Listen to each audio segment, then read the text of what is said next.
Dear Cosmo babies, on this week's episode, we are chatting with our very good friend, Cynthia Gamboa, and we are going to be talking about boundaries this week, which I think is a very important lesson that takes a lot of us to learn. And so we are going to be chatting with someone that definitely understands boundaries.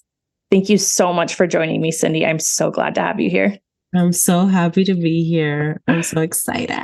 Yay. So go ahead and introduce yourself a little bit, who you are, a little bit of the journey that you've taken and where you're going. So I'm a hairstylist I'm a second generation hairstylist, and I've been doing hair for now more than 10 years. And this is a part for me, Annie, because I'm like, I've done many things, but I have worked behind the chair for over 10 years. I have worked in editorial. I've done competitions. I worked big salons, small salons, commission salons, and I now run my own business. Yeah. And also, you've won competitions. I want to point that out. You have won competition. I've been there. So I've done fashion, I've done commercial, I've done all kinds of really fun things. I really saw beauty as multifaceted, and I have tapped into as many areas as I can because I just love it so much. And there's always something new and something different. So I like to explore all of it. I love it. So where are you at today? You have moved salons. You're kind of starting from scratch again. I'm starting from scratch again. I am in Austin, Texas now. I used to live here before, and I started my business here in 2015. Back when there was no Instagram, none of that. I was like handing out little cards and all of that stuff. Then now that I'm back, I don't know how many years later, when I moved away in 2018, and I built another business in South Texas in a very small town. And that business did well, and it's been doing well. Not that it wasn't great, but when you're creative and you're not moving and you're not growing in the way that you want to grow, it is a disservice to yourself to not be able to identify that. And so that's what I identified in myself, that I was feeling a little stuck. And it wasn't just the location or anything like that, but just I was very focused on that business as it was. So I decided to come back to Austin, Texas and start over again for fun. Like, you're crazy. Why would you do that? Why would you do that? I'm like, I don't know. I challenged myself. It was important for my mental health. We're talking about boundaries. It was important for me to create new ones, to create new habits, to see my business, to take power in my business as well. After a pandemic and surviving the uncertainty of the pandemic, I was like, no, I can't live day to day like that. I need to take my power back. I can do it again. And if I can do it again, I can do it a million times. And that's where I am. What are you noticing are the biggest changes now building a clientele versus being fresh out of school, building a clientele? I don't want to age myself, but I remember looking at websites. It wasn't like an app. It was a website called Behind the Chair, and you could like see it in my BlackBerry. You know what I mean? Yes. Rollable, you know what I mean? Yes. Like, that was how you would see slowly loading some photos in there in a website, a blog, you know, and that's when I started. And the clientele then was not informed about how you were doing outside of doing hair behind the chair, right? Clients didn't know that you liked coffee shops and you had a nice cute puppy at home and you had a son or whatever. Clients didn't know anything about you. So you would just have to be like, can I do your hair? To get your hair done with me? And then we used a lot of the bribing. $1 off, 50% off, or whatever, or like free blowout. I need a model. And then you'll be like, would you like a complimentary haircut with that color? All those things. Yeah. Because that was a way to get like trust, versus now you can create an audience where you can start building trust. Yep. And then you can be like, hey, I do haircuts too. Do you want to see me in real life? Come on. Yeah. So that is very different. Very different. Yeah. Social has changed the game big time. I feel like the biggest thing, like aging ourselves here, but like when we both started, like Instagram was not a thing, social media was not a thing. Like it was like boots to pavement going out and getting your clientele. And I feel like for introverts, social media has really allowed people that are super introverted and have that hard time. Hi, please come trust me. Let me do your hair. Like they're able to grow in such a different way. And they're able to thrive in the industry so differently. And that's something really positive that I see, is that it kind of evens the playing field for all personality types to really absolutely show off themselves. And with that, I can tell you also what I have discovered as someone that went from, oh, I don't need to introduce myself. People just know that I do great hair, to, hey, I'm new here. Would you like to get your hair done with me? You know what I mean? Yeah. By the way, I have master stylist pricing. Who are you? Yeah. So the difference in that is now you're catered to a whole different audience that can come with a lot of people that are not going to be your clientele. Yeah. And how you're going to do that, or how you're going to be able to tell, that's your boundary. Absolutely. If you don't have a good boundary established as to, do you need money or do you need clients? That's two different ones. And I think that a lot of people don't think, like in the beginning, you're not thinking, oh, you're just like happy that somebody lets you cut their hair. Yeah. But when you get to a point where even, 10 years later, you're starting over and somewhat, you have to have a boundary of what how much money do you want to make? And then if that money you're making is worth the exchange that you're having with this person, if this is going to be your client or if it's just going to be your money. Yeah, absolutely. That's a new thing for me, that I'm like, what is so like chaotic about a Facebook ad or like a Instagram ad that is such a big audience that you don't know what you're going to get.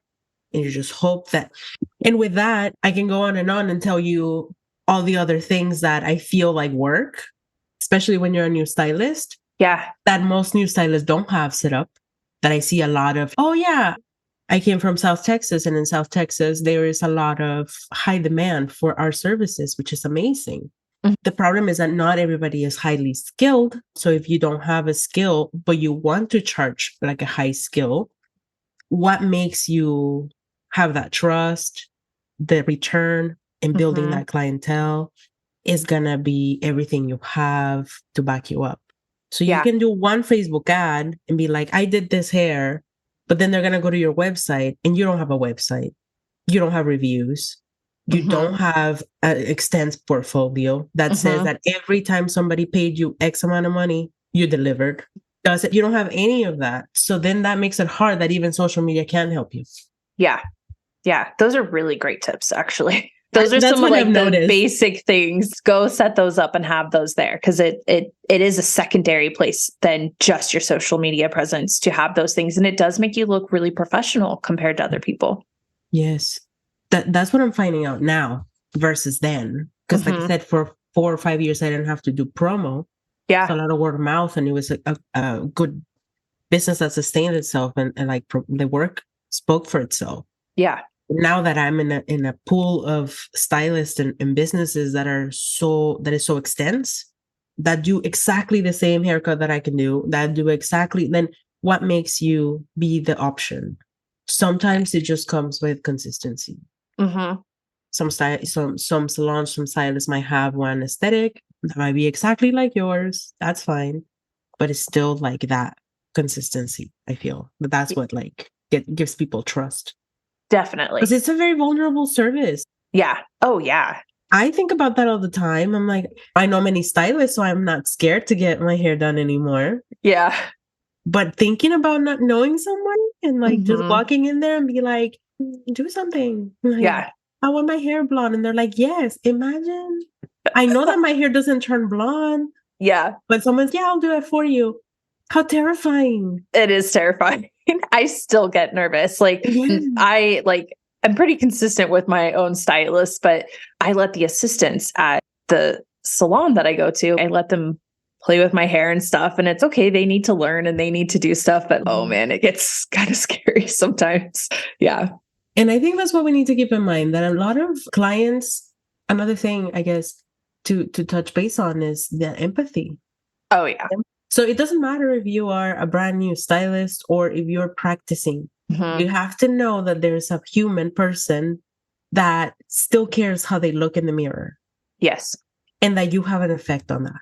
So even if you are just practicing or just having fun or just having that empathy can gain you a client for a long time. And because I will tell you that I have clients right now that I came back to Austin, I had a client that was like, "Hey, I saw that you were back in Austin. Do you remember me?" And I was like, "Yeah." And I was like, "Wait." And then she's, "Yeah, I used to do my hair at school." She's a client that I used to cut and blow dry. She has really curly hair, and nobody would go for it because it was so curly. Yeah. And I'm like, "Oh, texture, bring it," because my hair is really curly too. So I would blow dry her hair, and she would come it was $20 blowouts. I think $15 haircut, $20 blowouts. And I would, and she was like trying to get to me again. And I got to see her. Yeah. And what I mean is that how do you carry a client that long? Yeah. It's empathy, it's trust. That's what I've gathered. Yeah. That's the only thing I can like pinpoint is like she felt seen. She felt seen, like her concerns were valid. What she needed to get done got done. Ways that kind of rapport and like relationship.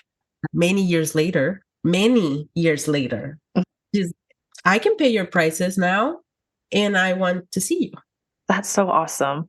So I don't think people should be dismissing their school clients as, "Oh," because this is not a one-time thing. You could really like, I remember when I was in school, people were like, "Oh yeah, this is just practice." Some of these clients have been coming here to the school all their lives. They're not going to follow us. This is just practice. And in reality is that no, everybody wants to be cared for by somebody that cares. So if you are at school and you're taking clients, why are you not going to have that empathy, even though it is a service that is so routine that you might need it? So yes, don't sell yourself short on your floor time.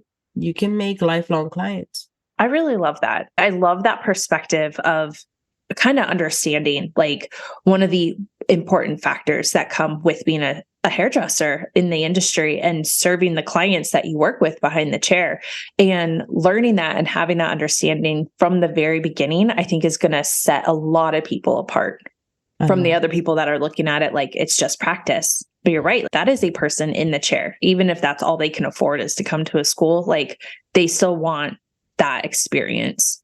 They want that experience. They want that. It's somebody that cares, somebody that understands, somebody that hears and listens and is available. Because when you're in school, and I really don't know what a school looks like at this point in this new world. But I would assume it looks like a lot of dreams. It looks like a lot of 100K plus incomes. Like it looks like a lot of glamour. It looks like a lot of 200K followers and collabs and like educators and trips. And like, that's what it looks like. Maybe, I don't know, because like I said, I don't know what a school looks like, a setting, and like what those dreams look like. But I would assume that's what it looks like. And in reality, what it really is a lot of one-on-one. It's a lot of getting down on your knee and listening. It's a lot of putting yourself outside of that equation. Is giving yourself to other people hour by hour, different needs, tapping into what they are really needing from you. And then also, if you realize the people that are like, "This is just practice," are the same people that later are like, they're doing it for money. This is just a haircut. This is just a root touch up. This is just another day. This is just some highlights. And if you have that attitude that day, that moment when you are just practicing, you will end up doing just a haircut, just some highlights. Yes. And it's the same people, usually. It's the same people. So avoid that kind of attitude, because it is not just, you are really doing it. I do have to say, watching your career basically from the beginning. I've gotten to watch almost your entire career, which has been really exciting. And like the journey that you've gone through and everything that you have done, because you have done a lot. And I want to emphasize that, like, you have done a lot in your career. And I think the thing that is really powerful about that is that what you go back to is behind the chair, serving your clients, being with your clients, making sure that they have the best experience possible. And you have done everything: editorials, competitions, one major competitions in the industry, have worked with brands and big hairdresser names. And you come back and serve your clients every day. And it really is such a testament to, if you have good boundaries and you have empathy for these people, like, you can make a substantial career doing hair. Not just money. Yeah. The money comes along on its own. It has never been about money. It has never been about money. So I mean, thank you so much for saying that. You forget, you walk and walk. They say, well, you keep walking, you forget to look back. But yeah, it's been a journey. But the major thing for me is people. I still never forget that is the same person. And in school, it was the same thing. When I left school, I had a little blow dry roster. People that would just come from blow dries to my apartment, or I would go to their house and call me. Hey, it's Saturday. Come to my blow. I had this lady that would come like frequently. Like, she moved away, but she would come to my house all the time. And I was just a student. I had just graduated. I didn't even have a salon that had hired me. And these people just wanted to have that one-on-one. That's how I understood also that later in the conversation we were having about finding your value, I later realized, working in a big brand salon behind a big brand and doing big things, right? Like, I realized that it didn't compare to like the one-on-one people wanted from me. Like, I understood what my clientele, what was the thing that kept people saying, hey, here's my number, or hey, I saw you on Instagram, or hey, I followed you. What made that difference? And I think it was the one-on-one, being heard, seen, appreciated. Absolutely. That you want more of that. I mean, anywhere I go, I mean, if I get coffee, I definitely go back to the barista that like asked me how my day is going. You know what I mean? Yeah. It's that interpersonal connection. And a lot of people, I know that they talk a lot about it in school, at least the school that I went to. They kind of brought up the conversation a lot, but there are so many people out there that don't have those interpersonal connections with other people in their lives. And a lot of times their hairdresser, their esthetician, their nail tech, their barber, like, those are the only interpersonal connections that they sometimes have. And I think it's so important remembering that as people behind the chair, is that you really are truly making a difference with this one-on-one with these people. And that's what they come back for. Yes, your skill is a part of it, but it's you as a person that they keep coming back for. Yeah. And it's really true. And I know that it's talked about so often, but it is so true. And this is why I feel like also in this new salon setting, in this new world of salons, non-competes don't compete anymore. No.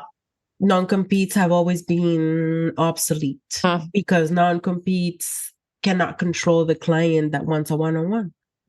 Exactly. So it doesn't, I mean, it's a nice try. I understand the business aspect of that, but you can't force it. No, not at all.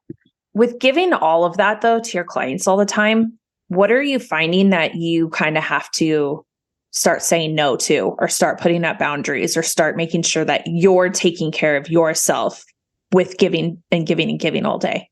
I don't think it's ever too early to curate your clientele. It's an unpopular opinion maybe, but it's never too early to curate your clientele. If not, you're going to burn out. I fully agree with that. You're going to burn out. It's just not something you want to put yourself on. I mean, put yourself in, walk that line of everything and everyone is for me. It's not. So I feel that what protects my peace is knowing that the right people I can give freely to without burning out, which is also a boundary that you have to have with yourself. Absolutely. So yeah, I think that it's never too early to curate your clientele. And by curating your clientele, you create your experience as a stylist. Everything is about experiences. It's not just client experience, it's your experience too. 100%. Because if you're not having a good time, they're not having a good time. Yep. No one is having a good time. Yes. That's another big awakening for like big salon business. If your stylists are not having a good time, no one is having a good time. Yep. So me, that I personally work independently, I know that I'm like, no, it has to be this way. Yeah. It's for the best of all of us. 100%. Do you take lunches? Of course. Of course. We don't burn out here. I grew up in a hair salon. My mom was a stylist of many, many years in a salon that ran with, I think at some point she had 15 stylists or something like that. Wow. And she was very strict with a lot of things, but one of the things she wasn't strict on was with that personal time and just taking care of herself and all that stuff. So for me, it's the first thing. Now I know that there's no way that I can just skip that part of taking care of myself, taking care of my lunch or anything like that. How was it when you were assisting? Were you allowed to have those boundaries at that time? Because I know back in the day when you and I first started doing hair, it was a different industry. It was very different. And it was kind of starting to change a little bit, but not quite yet. And what was that experience like? And how were you able to kind of like move forward into where you are now? No, I mean, as you know, that we didn't have a boundary when it came to we weren't really allowed to. We weren't allowed. I do hope that people like new stylists know that that's not okay. It's not okay because, like I said, nobody's having a good time. There might be a very select few that are having a good time when you are not having a good time. I mean, what the difference? You asked what the difference was? Yeah. What are you able to see now with this journey in your career? Looking back on it, do some of the boundaries that you hold today kind of stem from where you started? Yes, because like I said, nobody should be having a terrible time doing what they love. I mean, if that is the case, then you can do something that it turns into any other job, right? Like it turns into something you don't want to do or something you don't like, and that's not the point. The boundaries that I know and love to have now are because I know what burnout feels like. I know what it's like to not have a lunch. I know what it's like to suffer through that. And I can tell you from the experience I have with long-term clients, they don't want you to suffer. They don't want a stylist that is burnt out. They don't want a stylist that is like, oh, I just had one drink of coffee and or I haven't gone to the bathroom all day. Another boundary that I feel is important is now that we have known that the many colors of the industry and many things and many options that you have to do beauty, I see so many people like breaking themselves into a million pieces to do all of it. And now I feel like you don't need to cut, color, style, and Brazilian blowouts and this and that and the latest and an extension and like this. What is it that is going to provide you the best service, the best you? Yeah. Like not just anybody and everybody is gonna, you don't have to service this big menu that I feel like, oh, it's not gonna let you eat. It's not gonna let you like have a decent break. Maybe do a really nice haircut. Maybe do a really nice balayage. Maybe focus on those services. Like, why do you want to do the services that are 6 hours of extensions plus color plus the cut plus I get some clients that are like, oh, I was at my last salon like 4 hours at a time. And I'm like, what were you doing 4 hours? They are not having a good time. No. Those stylists are not having a good time. I mean, and those clients are not having a good time. I promise you, nobody wants to be there 6 hours. Definitely don't. And they're like, oh, it's because I let them eat here and I let them snack and I order them lunch. And baby, it's a service. We don't want to be at the dentist for 10 hours. I love you, but you don't live here. You know what I mean? Yes. And there are going to be times, depending on what kind of stylist you are and the clientele that you provide, there are going to be times that happens. Like Color corrections happen, installs happen. There are times that it happens, but not when it's like a mandatory, this is what you do every single day. You're being forced to show up and do those things. There's definitely a difference in that. Yeah. I think that that's also something to recognize what your expertise is and where you want to be most efficient. Absolutely. If you know it's going to take you 6 hours to do a color correction each time, because we're talking to new stylists here, right? If one stylist knows that it's going to take them, their foils are slow. And it takes them 3 hours every time they want to do a balayage. What is it that you can do to make it a little bit more convenient for them and focus on what works? I feel like that really goes into that conversation of curating your clientele. And again, back when you and I first started doing hair, I remember being told by older stylists, you don't ever say no.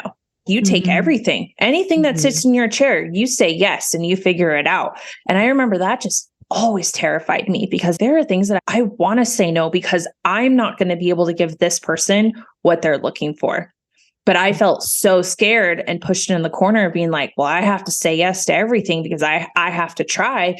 But why not curate your clientele? Give them the best experience.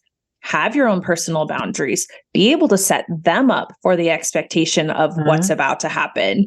And something that you said before we started recording was even as a student in school, telling them my haircuts are taking me about 2 hours right now. So are you like ready to go for a 2-hour haircut today? Like setting them up to have that experience with you is so important. That was something for me that really stuck out that you said, because I think that is such a great takeaway from the very start that students can implement right away. And that will then help them set those boundaries, set those expectations, curate their clients. Because if I am not down for a 2-hour haircut, you probably don't want to be cutting their hair anyways. You know? Because that's going to be already a challenge. Absolutely. And that's, I think, the most thing that affects the most a new stylist or breaks them or makes them is the feedback, is the client feedback. You're like, I can't do this, or can I do this? And it depends on how great or how good your experience goes. And what sets the tone is the expectation. Absolutely. We go back to what does your consistency look like? What you're good at? How many of these haircuts can you do in how much time? What kind of color are you great at? And based on that, then you can create an experience that they know are going to like it. You can deliver, right? Because if not, then you're just like, I do all of it. I want curtain bangs. Well, I don't do those. I can do these. So now the expectation is like, oh, well, you said you could cut anybody's hair. And that's where the challenge comes. And that's where people burn out. And that's when a lot of like people that I started school with even stop doing hair. I just can't handle the pressure. I can't handle the people. I can't handle it.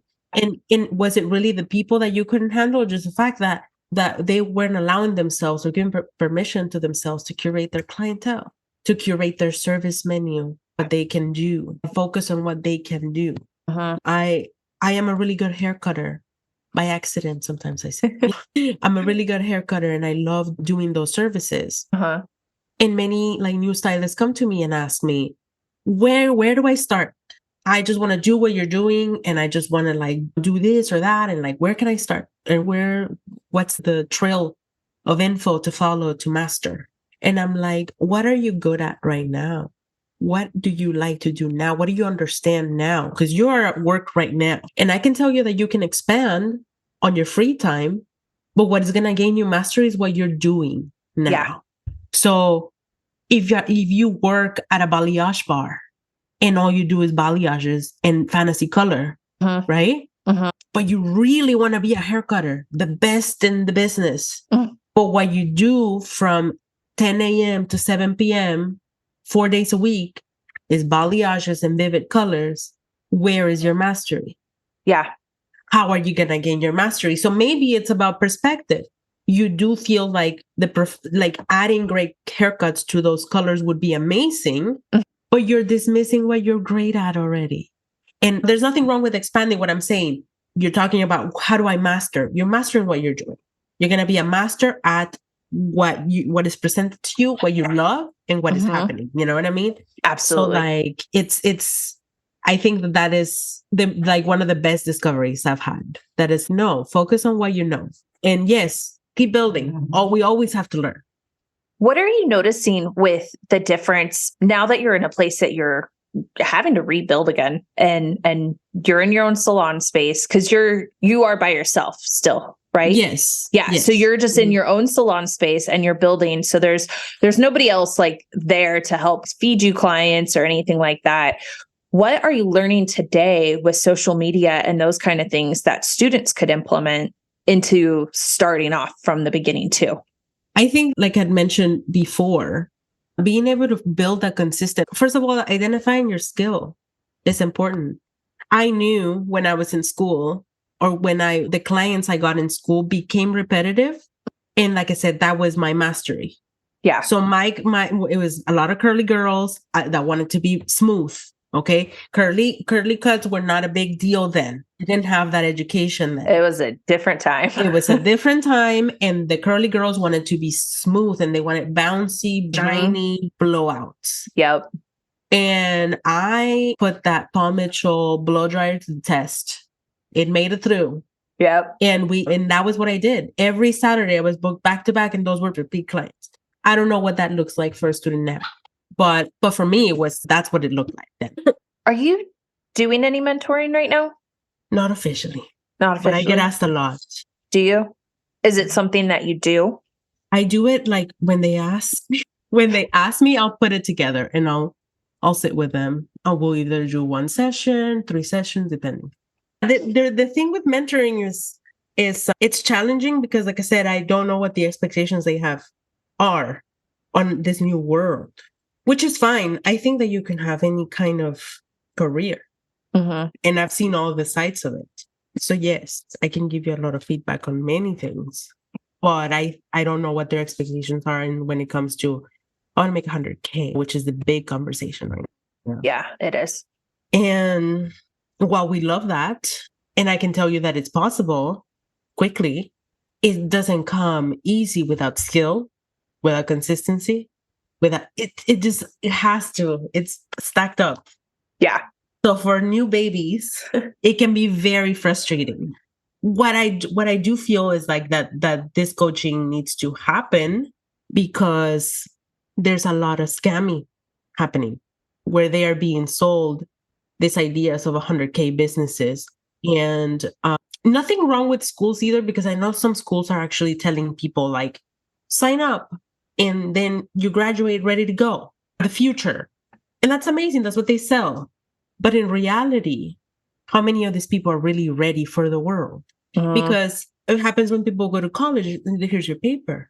It's, yeah, and then you go over there, and where's your practice? Where's your references? Where's your previous job? How do we know you can do this job? It's the same thing with us. We come and, oh, I have a license. I can do your hair. The clients are like, how do I know you do this? How long have you been doing it? Where's your portfolio? Is that all you do? What else do you do? So it all comes, you can make a lot of money, but like it comes with us, have to have all this stuff laid out in the beginning. And what I find with some of the coachings I've done with new stylists is that they're ready to take on their own. And I'm like, yes, you can take it on your own, but you don't have basis to be like, you can do an Instagram ad, like I told you, and you'll get 40 people clicking on it, and 2 of them might book an appointment, and that would pay for your ad. But if all those other people that could have stayed didn't, because you don't have any photos, you don't have any consistency, no reviews, no website, no presence, no alternative work, nothing people can see. So what are the basis of these prices? Yeah. What are the basis of these services? So all of that are things that like are to be considered. Even like I'm telling you, like about how to curate your services is important for them, because a new stylist approached me and she's like, how do I start?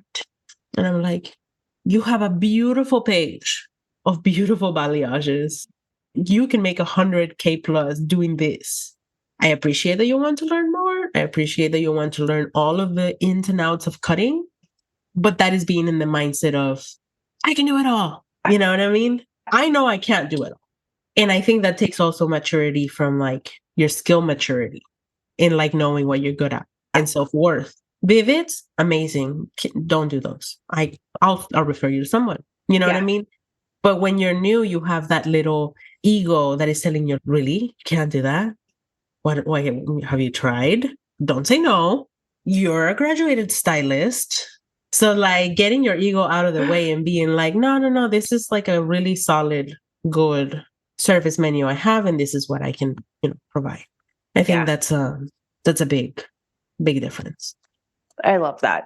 I feel like this is all such incredible information that is so important. And again, like you and I have this kind of like huge contrast of where we started to where the industry is now. And it vastly different in the changes that we have both gone through in our careers. And I think it's so important to talk about those things because we weren't told those things. And today it's no, you can set boundaries. You can curate your clientele. You can do mastery and be really, really good at something. And that's okay.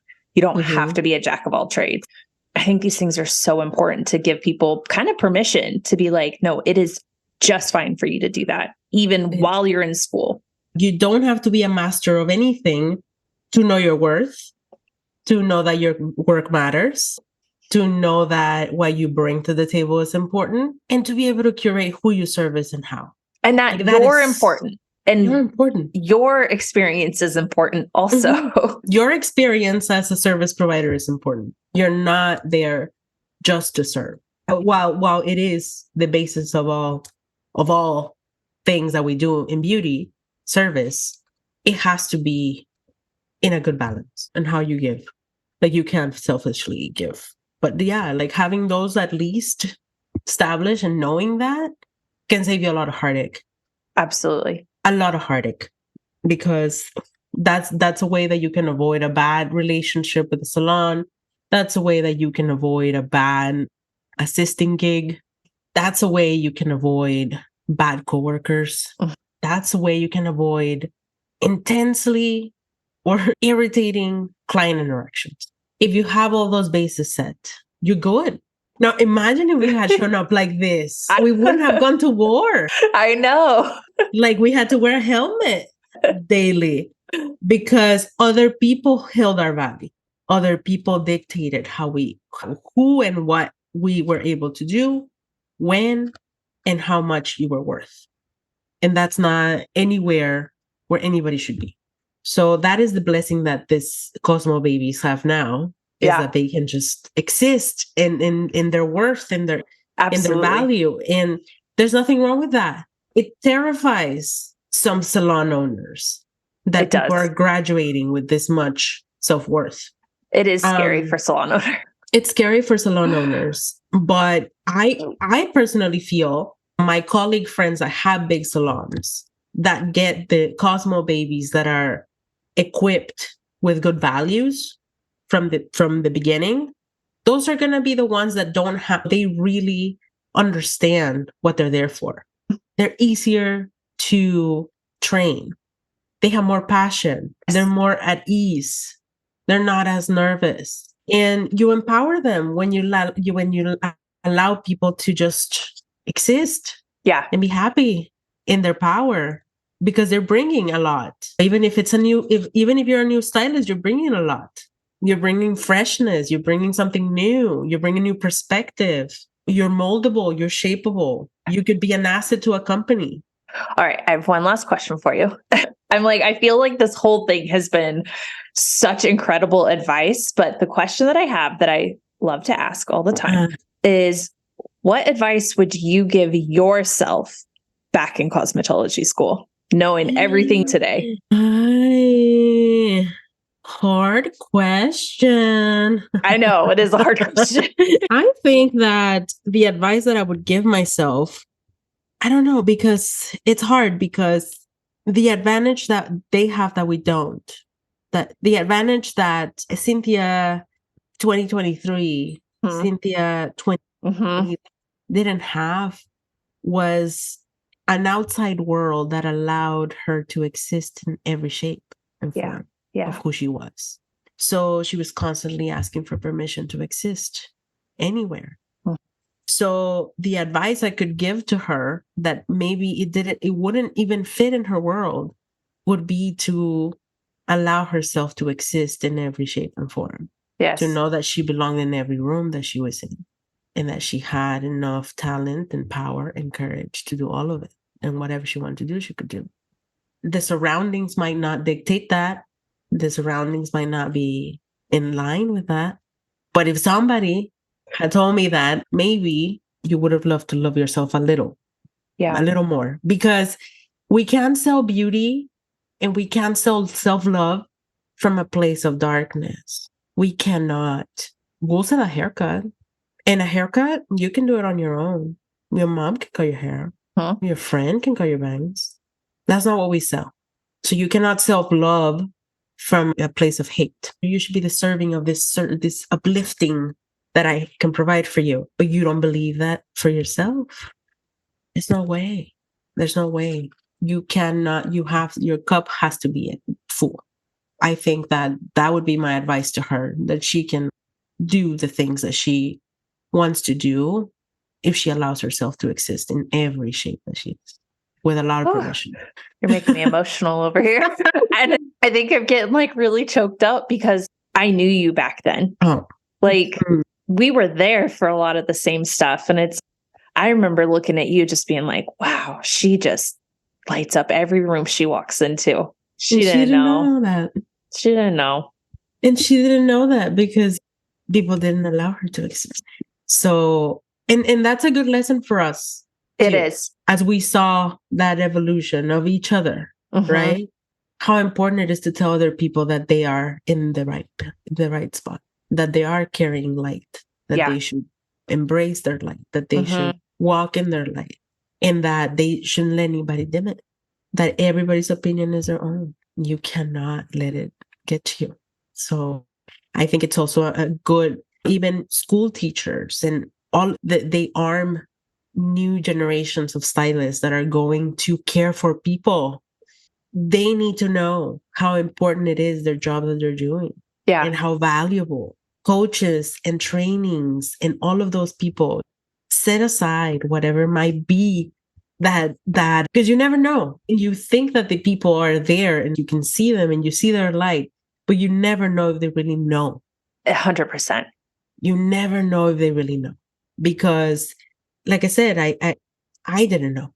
I had no idea. I just thought it was the stuff that I would run into or bump into. It was just luck. It was just, and it wasn't. It was work. It was light. It was intention. It was, like I said, building a book from school, like building a book and how. But it's that. It's caring. It's empathy. Is listening. Is giving it. But you can't give from an empty space, and that's why you have to always know. You have to, wherever your career goes, as your career grows, from a baby stylist to a senior stylist. I know people don't like to call them like that no more. I know that as well. From a new stylist to a seasoned stylist, you gotta know where you stand and what works for you, how it works for you. Coming and literally grabbing the page, tearing it down, and just be like, I'm gonna go and just do another salon somewhere else. I'm gonna leave my 6-figure business and I'm just gonna, I don't know what clients I'm gonna have next month. But rationally, people don't do that. But if you know yourself and you allow yourself, like I said, like Cynthia did in 2011, I allowed myself to exist in places I know that I can exist in every shape that I can. That gave me the confidence to tear the page and be like, you know what? This environment is great, but it's not nurturing enough for me. I am giving from an empty cup and I need to go to a place where I can consistently fill my cup and feel like the artist I need to be for these people. It is unfair for a client, for me, unsustainable.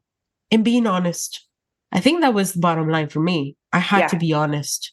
I had to look myself in the mirror and being like, is whatever it is that you make, the $12,000 or whatever that you made this month, or 15 or what, there's months that are amazing. You're like, oh yeah, I can make another 20K. No big deal. Yes, but is it worth what you're putting on the line, which is your passion, your values, how you show up? I had no light in my eye anymore. And I'm not, like I said, it's not the environment. It might be just how burned out you were from the exact same routine. Yes. It's losing your boundaries. For me, it was a realization of losing boundaries. And that's why I think it's a good topic that we touched today for all of the new hairdressers. Boundaries from the beginning to the end is the exact same ones that you need. And then you need them now. The exact same care that you have then, you need it 10 years later.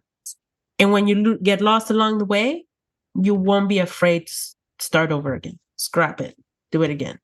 Because imagine you're going the wrong road or like driving into a sketchy path and you're like, I'm just going to keep going. We'll get somewhere. And then your car, like you're losing a tire and you're like, we'll get there.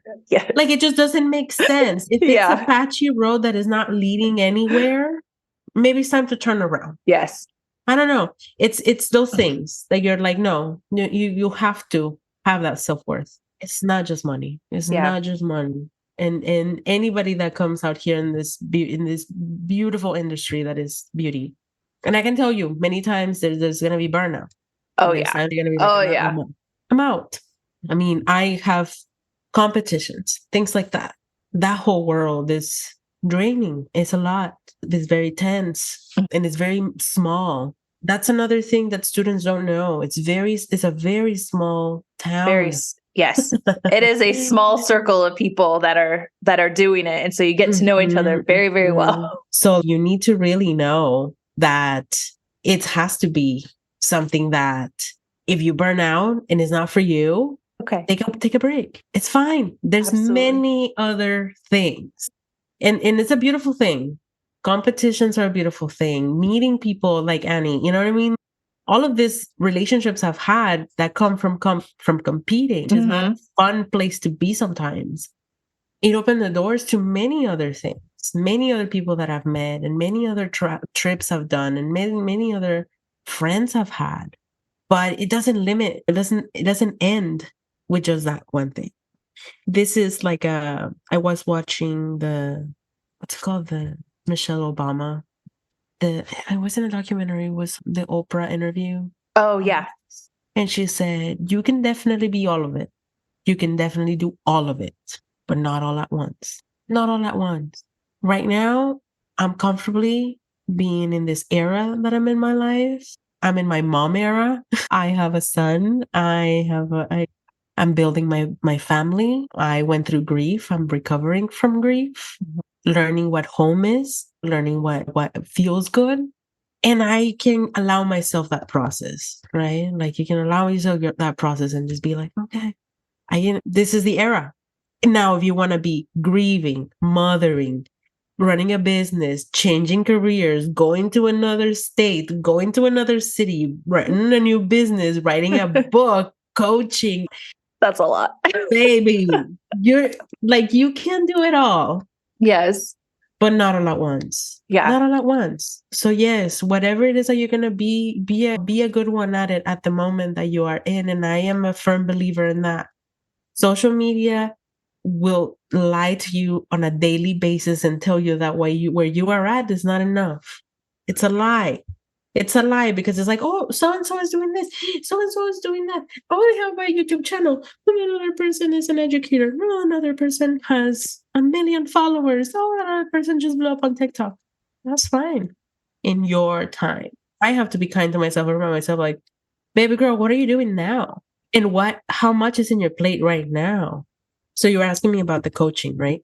So with the coaching, I love to be able to talk to new talent and new stylists and all of that. And I've been teaching this new class that's called Modern Texture. That is just, I didn't want to call it intuitive haircutting because you know the wave, you know the vibe. I didn't want to call it intuitive haircutting, but it is the intuitive path to modern texture. It is the intuitive technique driven haircutting that I like to do. And that is a mix of many, many techniques in one that is meant for thicker hair, for longer hair, like overwhelming amounts of hair. That's what this is for. So I was teaching that class, and also they were asking me for coaching one-on-one and stuff like that. Like, how do I open a business? How do I go about myself? And all of that stuff. And I'm like, let me do one at a time. You know what I mean? Let me do one at a time. I can take coaching. Yes. We'll do 1, 2 sessions, 3 sessions, depending what they want. And then the classes once every, we gather a group of people and then we do those classes. But I do feel like, I don't know, if you allow me to give one last tidbit. Yeah. I think because it's frequently asked. Overwhelming AF. Overwhelming beyond. How do I choose my advanced education? Not all education is made the same. Not all of it. Not all of it. And there's just so much wild, plain and simple. There's scammers. There's scammers out there, babies. There's scammers out there. Or delusional. And I feel like the best way to find your training is to find somebody that aligns with you. Yes. And again, you have to be the exact same way that a client is when they're looking for you. You have to be as aggressive before you throw down the $1,000 for 2 hours or the $600 a look and learn. You have to know and you have to see if your investment for advanced education is going to put value in what you believe in. Yes. Is it the same just to, oh no, I want to learn how to do a shag, or I want you to learn how to do curtain bangs, or I want to do this very trendy haircut. What clientele do they have? Look for their clienteles or models. Do they look like your clients? Simple. If all of your clients have thicker densities, longer hair, curly hair, you're going to go take a shag where they hand style and blow dry with their hands. Your clients can't do that. So that's it. I can't take that class. I mean, that class, yes, you can. It's just that might not align with what you sell. So those $600 might not be great for you.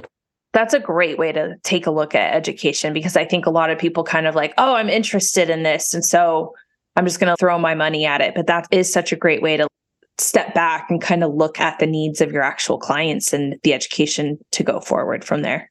Yes. Be able to curate it too. Because there's funnel it down to someone that I admire and adore is DJ Muldoon. Oh, and yeah. I have been in a million stages. And every time they ask me about who's your hair hero, oh, DJ Muldoon. Since I was a Cosmo baby, I was like, tell me more. So a lot of my education has been aligned with someone like DJ Muldoon, right? And every time I see another type of haircutting happen, I'm like, how much of this haircutting aligns with what I do? How much of that precision can I take home and actually use? So there is a lot of many other precision haircutters that I'm just like, I adore it. It's amazing. It's just not commercial and I can't use it. So therefore, I cannot give you $2,000 at the moment. So then you start to curate and funnel what works for you. I already have my go-tos. I already know the vibes that I'm looking for. Yeah. And that's that. If you don't got much knowledge on what you need, at least the vibes you got, people will show you their vibes. Their clients look like your clients. That's a good start. I love that. That's like such an easier way to take a look at all of the education that is available out there these days. Yeah, 2.1 million followers is not going to sell you. Do not let that sell you a course. Do not let that. No, that Agreed. not. Agreed. 2.1 million followers is not going to sell you the best course. I promise you. Some of the best courses I've had has been people that are doing one-on-ones, people that are doing this craft classes of 10 people. Yes. Or it's big because they have that you can't buy, which is passion, vision, and the revision on every little detail. They're not selling to the masses. And that is where I find greatness. And that's where you can, and eventually you will be able to serve masses as well. But you gotta reel it in. A class of $3,000 for a person that never will know your name. Like, you can ask a question about something they just talked about. I just don't feel like that is much advanced education. It's just an experience. You get an experience. Mm-hmm. Go to ISSC. You want an experience? Go to ISSC. Get your ticket, get a drink, make a friend. So that's my take on that. Maybe it's not a popular opinion, but smaller is better when it comes to that. I fully agree with that. I think that all of your unpopular opinions, I'm like, nope, I'm here for it. No, not unpopular. Yeah. Popular to me. Yes, 100%. Cynthia, I'm so grateful. I'm so grateful that you took the time today to chat with me and everyone listening, and to share all of your wisdom and knowledge, journey, and all of your successes. And I just so appreciate it. And I also am just very honored to have been able to watch your career and everything that you have done so far. I just have always been in such awe of you, and I just so appreciate your time today. Thank you so much. And honestly, I wasn't expecting it. You said today. I was like, today, yes, today. And and those are the things that we talk about, not along our conversation today. Like, curating the time for the things that you want to do. Yeah. So today was a really hectic day for me, a very busy day, long day. But then I was like, I want to make time for this experience. And what allows me to have this experience with you, the fact that all of my clients today and all the work that I did was very hard, but very fulfilling, that didn't drain me, that allowed me to show up here with you in the evening and still have a really nice chat. And I think that's the full circle of what you want to accomplish in your career, that you're not so burned out to do any of the stuff, that you have time for yourself. You have time for your friends. You have time to sit and chat. You have time for a phone call. You're not just, I'm done. Yes. So yes, I am very excited that we got to do this, and that you're doing this podcast. I think people really need insight. It's such a process of unknowns when you're getting out of school and when you are in school. And also you're told that it doesn't matter, that it's just a few months and then you're good to go. No, those few months, you actually are very formative few months. They are. Here in Texas, they have reduced our hours little by little, chipping away from our hours of preparation. Sadly, they've gone away with a lot of our regulations here in Texas. And I tell the new students, you have less hours than most. Make sure that is worth it. And that's why it's important to our expertise is so big, so vast. Then you have to reel it in, because you have so many fewer times or fewer days. Make it big. Yeah. Look at everything. Big picture. Go all in. Go all in. All in. And it would be a great experience. I know that I did have a great experience as a student. And I loved the start of my career. And it was because it was not just a few months. To me, it was the illusion of a lifetime. It was the dream of a lifetime. My mother looked up to Paul Mitchell in a way. She saw big hairdressing as she was someone from a small town, small salon. So she saw these big brands, a big deal. So when I get to be next to someone like Stephanie Kachalski or John Paul DeJoria, I'm just like, wow, this is a dream. You don't have to be next to John Paul DeJoria, or you don't have to be at a Paul Mitchell school or anything like that. You could be wherever it is that you choose to start your career. But if you have that awe within it, it's gonna be great. It's perspective. Absolutely. And thank you for having me. Of course. Thank you again. And thank you for everyone listening to this episode. And you can find us on all podcast streaming platforms. Make sure you leave a comment, slide into our DMs with what you want to hear in the future. We'll catch everybody next week. Bye.